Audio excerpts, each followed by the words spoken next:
Okay, welcome back.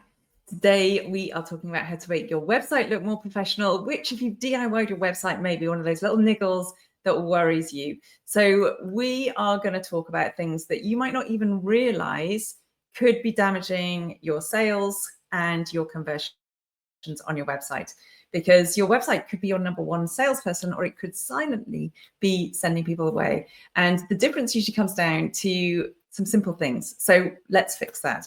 We're going to give you, we're going to talk about 5 easy ways that you could make your website look more professional, even if you built it yourself and you're not a designer. And then stick around until the end, because I'll share what you could do if you want a bit of extra support getting your website off the ground. So here's the thing. When your website's working, it's doing all the heavy lifting for you. It's marketing your business 20 or hiking up mountains or swimming in a lake. But when it's not working, it could potentially be confusing your potential clients. They might be leaving, they might be finding somebody else. You might even be educating them around something that is then sending them to their competitors. So you don't want your website quietly costing you money. So let's dive into 5 things that you could tweak today to make it instantly look more polished and professional. So first up, we have consistent branding. So it's really apparent when we see someone with branding that is really amateurish that they haven't had a designer help them. So if your fonts and your colors and your design style jump around from page to page or look totally different to what we're seeing on your social media posts, it creates friction. So your dream clients should land on your site and instantly feel like, oh yeah, this is her. This is like, I know her, I trust her. And you want them to feel like they're at home and comfortable and things are familiar on your site. So pick 2 to 3 fonts maximum and stick to a really clear color palette. Use the same version of your logo. It doesn't have to be fancy. It just needs to be consistent. So the second thing is photos. And you don't necessarily need a big, fancy, expensive photo shoot, but low resolution or blurry, grainy images that are taken in bad lighting, that's a dead giveaway that you're bootstrapping and you're cutting corners. So instead, use natural light. Take photos on your phone or camera when you're standing by a window.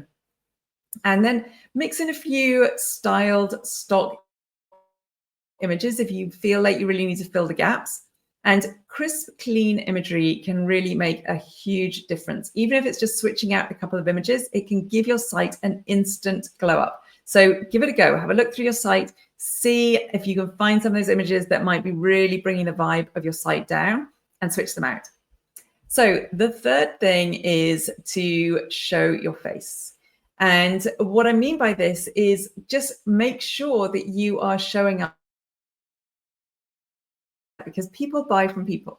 So especially if we're talking about service-based businesses, coaches, therapists, course creators, consultants, all of those people, we are the face of our business. So we need to make sure that we have at least one photo of you on your homepage and on your about page. And this really helps visitors connect with you. And that's the first step to starting to build trust.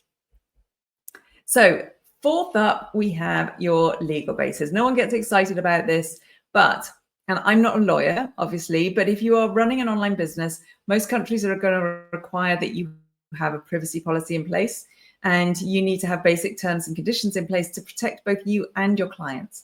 So you don't need to write these from scratch. There's plenty of templates out there, and or speak to a legal professional who really understands online business and is going to help you with that. I've got some people that I recommend and that I work with their templates. I'll list them below this video so that you can go and check out their things. But it's a small step that makes a big difference to your credibility.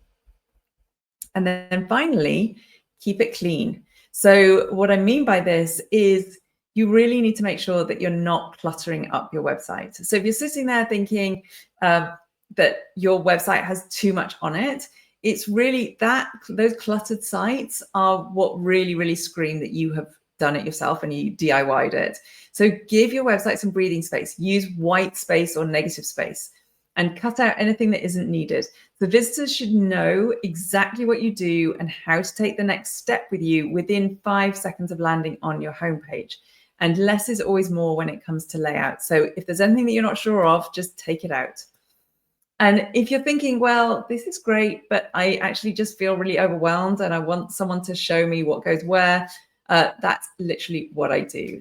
So inside my Rock That Website program, we don't just build a pretty website, we build a website that actually converts browsers on your website to becoming buyers. So you get the strategy, the structure, the tools, and my full support to pull it all together.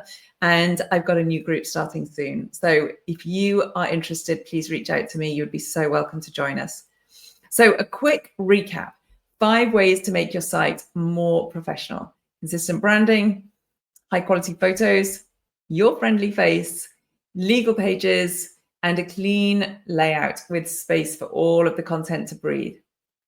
So if this video was helpful, please hit like, subscribe, and drop a comment to let me know what you're working on next with your site. And if you want any help building a site that looks gorgeous and brings in clients, then check out the link below to learn more about Rock That Website, or reach out if you'd like me to build your website for you. Just drop me a line. I am happy to chat it through with you. Thank you so much for watching, and I will catch you next time.